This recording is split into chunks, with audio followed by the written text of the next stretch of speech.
Bonjour tout le monde. Alors, dans le cadre de la semaine des pôles, moi je vais vous parler des conséquences du réchauffement climatique sur le pôle nord, donc l'Arctique, et sur le pôle sud, l'Antarctique, et plus particulièrement sur la fonte des glaces. Alors on va essayer de mettre les choses un peu au clair sur la fonte des glaces et ses conséquences avec des petites manipulations, parce que la fonte des glaces au pôle nord en Arctique et au pôle sud en Antarctique ne va pas avoir les mêmes incidences sur les territoires et sur les populations. Tout d'abord, quelles sont les glaces que l'on retrouve au pôle?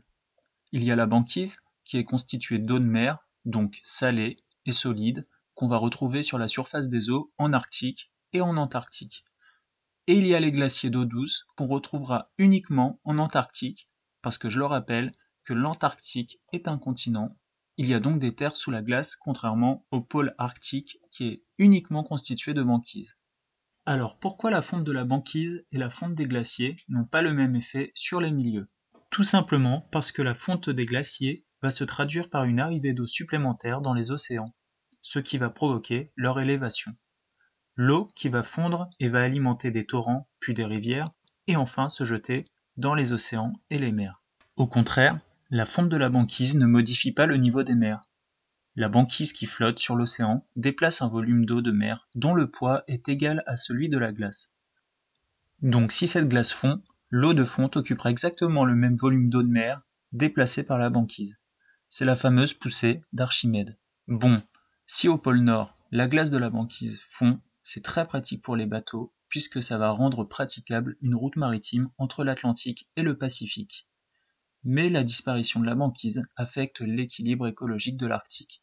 Les ours polaires et certains phoques sont directement menacés par le retrait de la banquise. Donc on vient de le voir, la fonte des glaciers provoque bien une montée des eaux. Mais la véritable raison de l'élévation des eaux des océans et des mers trouve son explication dans l'augmentation de la température de l'eau elle-même. La température sur Terre augmentant va forcément induire une augmentation de la température des eaux. Et une eau qui est plus chaude est une eau qui prend plus de place sur Terre. Si je plonge ce tube d'eau dans un milieu chaud, le niveau s'élève.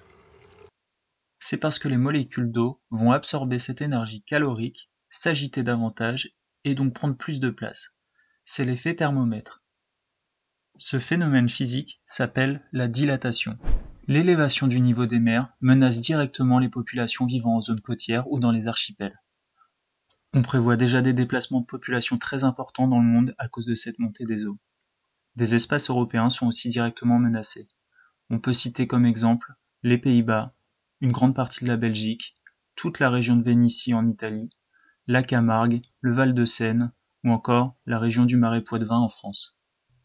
Donc voilà, tu sais presque tout sur la fonte des glaces polaires et sur l'élévation des eaux des océans et des mers.